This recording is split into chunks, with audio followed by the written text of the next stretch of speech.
Instituti Kosovar për kërkime dhe zhvillime të politikave Kipret kritikoi institucionet vendese se dështuan të reagojnë në parandalimin dhe zvoglimin e radikalizimit. Institucionet e Kosovës kanë dështuar të reagojnë në shenjat në rritje të radikalizmit islamik që merrte për masa publike, edhe pse kanë pas obligim ligjor për ta bërë një gjë të tillë. Partitë politike kryesore në Kosovë, edhe pse për karakteri janë sekulare, ne kemi një parti aktualisht që nuk është sekulare, po ashtu kanë dështuar që të reagojnë në këtë diskurs publik të radikalizimit islamik në Kosovë. Përpas AK-s, në publikimin e ulëmtimit që ka të bëjë me ndikimin e islamit dhe krishterimit në identitetin etnik të shqiptarëve, Demjaha tha se reagime për radikalizimin pati vetëm atëherë kur u shfaqi Sisi dhe pasi që qytetarët kosovar u përfshin në luftra të huaja.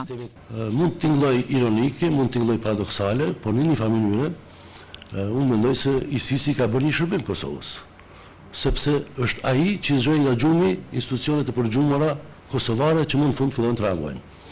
Rrjedhimisht filluan aksionet policore dhe të prokurorisë, deri në 80 individ janë burgosur për akte të ndryshme terroriste dhe pjesëmarrje në luftrat e huaja jashtë vendit. Pas hulumtimit, Kipret ka bërë edhe një listë me rekomandime se si duhet veprojnë institucionet e vendit. Ndër rekomandimet kryesore është miratimi sa më shpejt i ligjit për bashkësitë fetare, me të cilin do të rregulloheshin përgjegjësitë e këtyre bashkësive në rendin sekular kushtetues të Kosovës, si dhe llogaridhënien e tyre financiare.